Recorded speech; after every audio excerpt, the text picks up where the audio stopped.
Welcome back to the up and down matches here at the GOM studio in Gangnam. We already had 6 games take place. We're going to take a look at our current standings and let you guys know where everybody is kind of at right now. Yep, currently we just saw the game between Crazy and Yonghwa, where Crazy didn't really utilize his tech once he got them, and yeah, the Swarm Hose didn't do too much for him there. We have now the standings with Keen taking a 2-0 in the group already at the rank 1. Yonghwa then following as the second player with a 2-1, and then we have Avenge, Crazy, and SC. And Keen and SC are gonna play the next match. Still a little bit like Crazy could have done more in the last game. He doesn't have to overcommit with the early Swarmos that he had, but at least trying to bring them into range that Locust can do a little bit. He didn't even try, basically. He was too scared to use it. He rushed the tech and then didn't utilize it. He had a lead in tech that he didn't really do anything with. And you know, the thing about the... I mean, I know we're talking like so much about this last game, but the thing about the fear of the Blink Stalkers is he knows Blink's not going to be ready. Why? Because he saw 6 sentries out in a timing attack, so he's going to realize at that moment it's impossible for Blink to be ready. It's impossible for him to have observers and Blink enough to snipe his Stormhost there. He doesn't have to massively overcommit to any kind of aggression, but he could have done a little bit more. Just trying to poke a little bit. The range, if you have the Locust upgrade, is so huge that you can position those Locusts in the middle of the map and still do a bit of damage. He researched the upgrade right away. As it is, though, Crazy is now suddenly 1 and 2 in the group, and we have the next game, Terran versus Terran, with Keen up against SC. Really important match, not only for SC but also for Crazy. If SC loses this, then both of them will be in Code A next season. So SC has to win it not only for himself but also for the KT Rolls Zerg player. Keen, of course, he wants to take the 3-0 in the group. Let's find out if he can pull it off. Get GSL up and down Group F with Holland Wolf. Say hello to the robots. Starting at the top right of the map, we have the MVP Terran player, 2-0 in the group. MVP Keen. Keen with a strong performance today, leading the standings right now, and he is up against a fellow Terran player to the bottom left, cross-positioned. On Whirlwind, we have Team FX open. FXO SC. So, you know, both these players have a very similar style when it comes to the Terran versus Terran, and this is Whirlwind. So, Marine Tank versus Marine Tank is what we'll see most likely. And on this map, there's so many openings. The map is so wide open that we'll probably have wars over that Watchtower in the middle and then Sensor Towers placed up if we get to the late game. And they are cross-positioned, so it even lends itself further to that. If you look up the statistics part of the Swarm for both of them in Terran versus Terran, offline that is, you see that SC has mostly played, or only played games in the GSTL, but he won every single one of them. And he took down a lot of really strong Terran players. He took down Ryung, he took down Hard, and he took down MMA. So all of this, of course, resulting in the match that his team played against Axiom Acer in one day where he was really on a roll. But it just shows that he is a tough contender in the mirror matchup, especially the win against Ryung stands out here, Ryung himself being a Terran versus Terran sniper. And Keen, on the other hand, he has 2 recent victories against Jakji and 1 against Sting, also in the GSTL, but he lost his matches in Code A against Byan with an 0-2, and he also lost against Ryung earlier this season.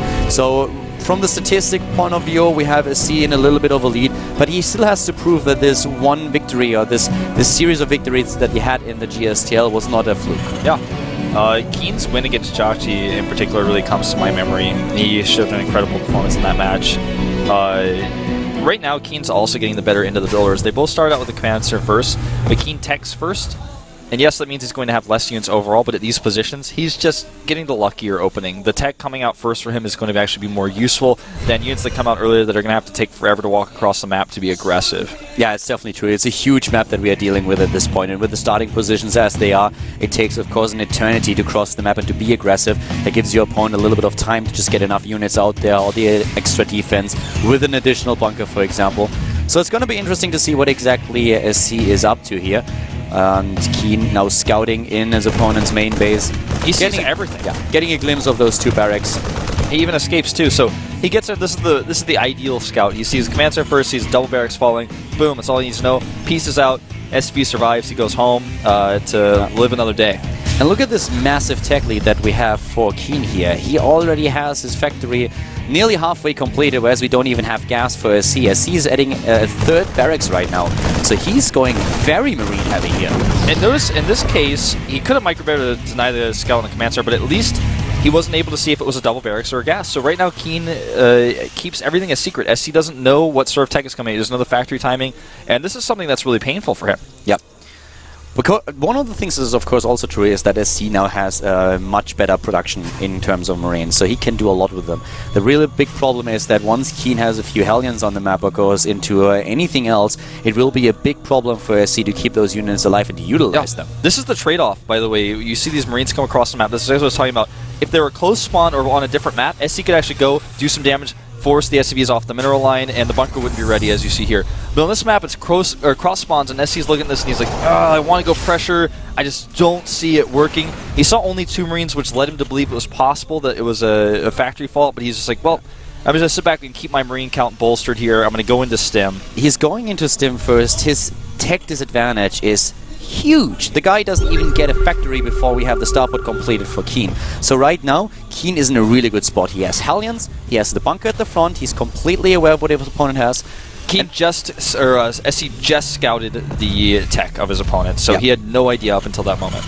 He knows now what's up, and he starts his own factory right away. But at this point, Keen has a significant lead in tech that he of course has to utilize, but he can do a lot with this. Stim started a little bit later for Keen, but it's not really all that significant. He's even going into the 3rd command center now as we speak, and SC now has to try to play catch up.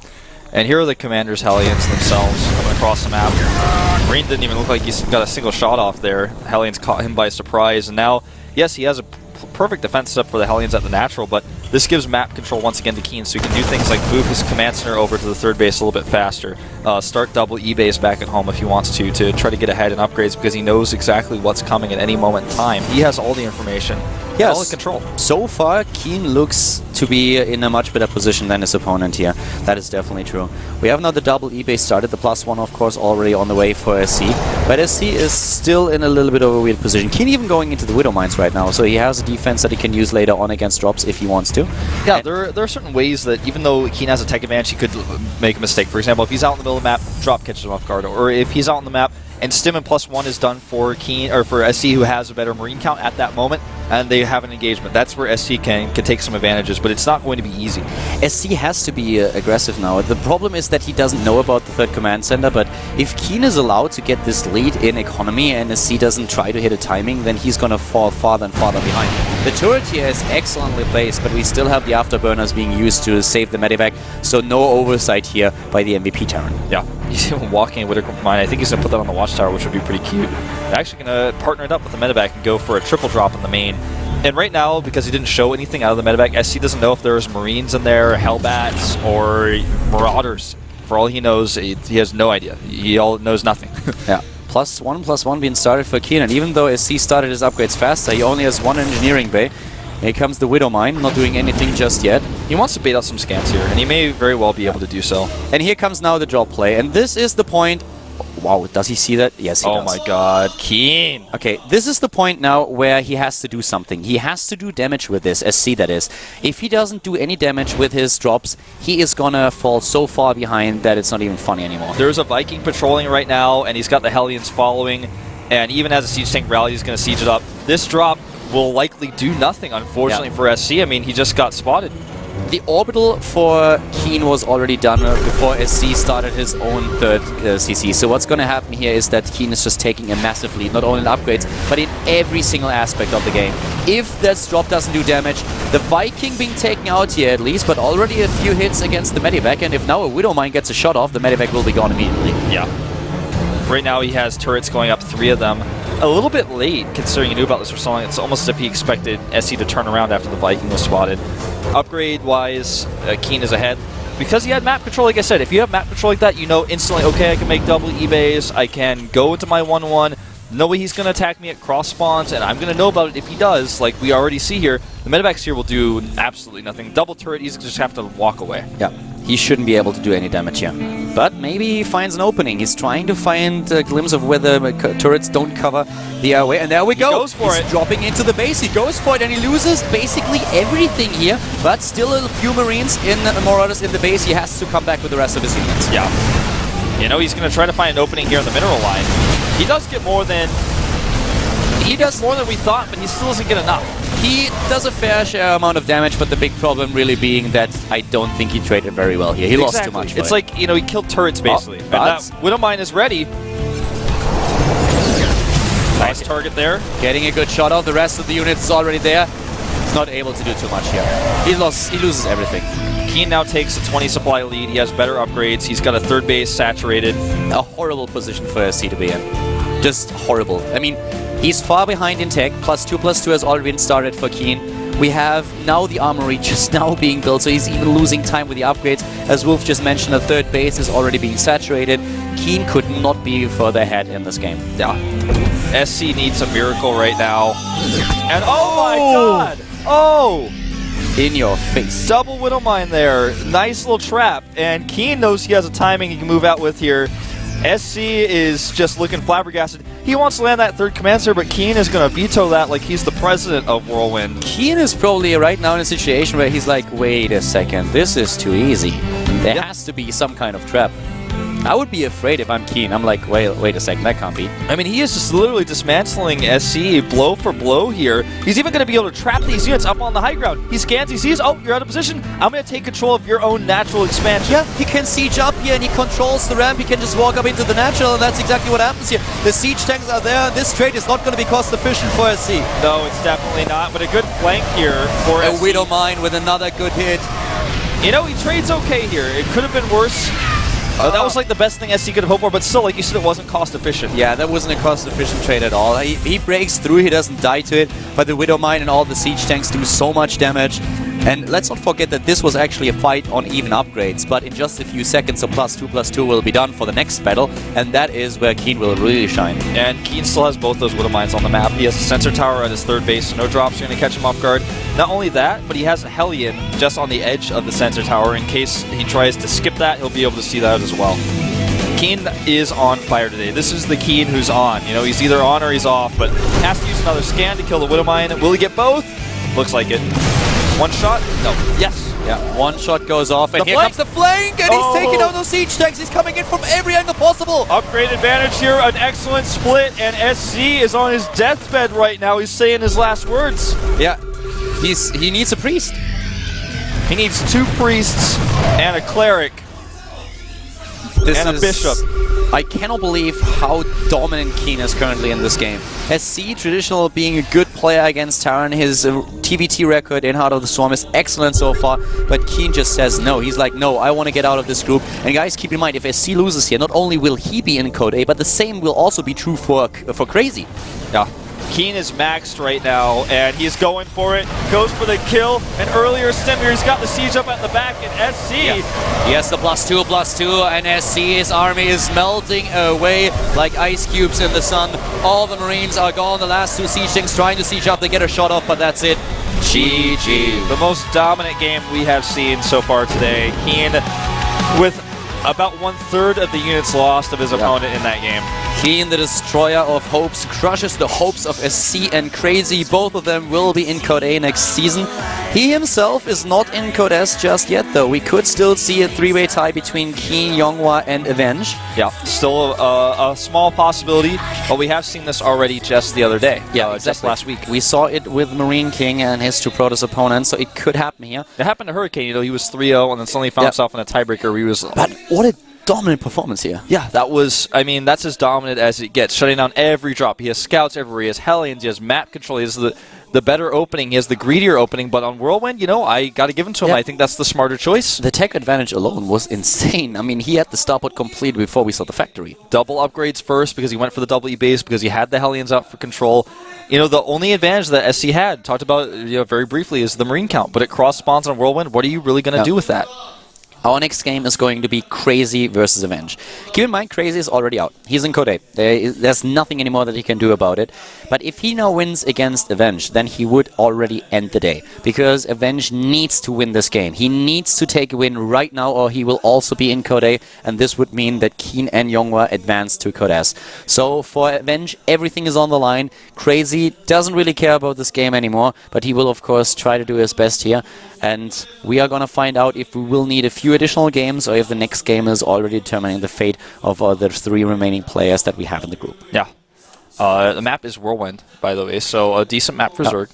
Huge map, exactly. This is the only Zerg that Avenge faces today, and he has to take that win. But he's probably focused a little bit more in the other matches. But that's not necessarily the case, considering he's so good already in the Protoss versus Terran. He played decent against Hydra Avenge, that is. That was in the first round of Code A. He took out, I think it was Hydra or Hydra. Actually, let me I think it was Hydra. I'm pretty sure. He defeated him with a 2-1, and it's going to be interesting to see if he is able to pull that win off. I mean, the one reason why I think in a normal game he would defeat Crazy, but right now the one reason why I'm a little bit worried for him is that there is so much pressure. Like, this is the last chance that he has, and he knows it.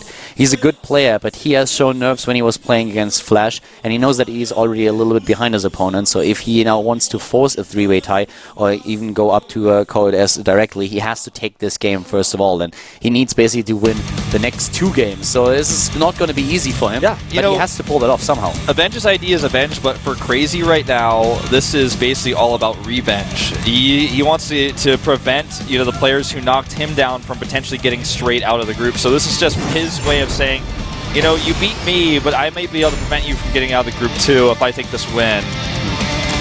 Avenge versus Crazy now. And it was against Hydra, by the way. Oh, it was? Okay. Yeah, it was against Hydra, where Avenge took his win.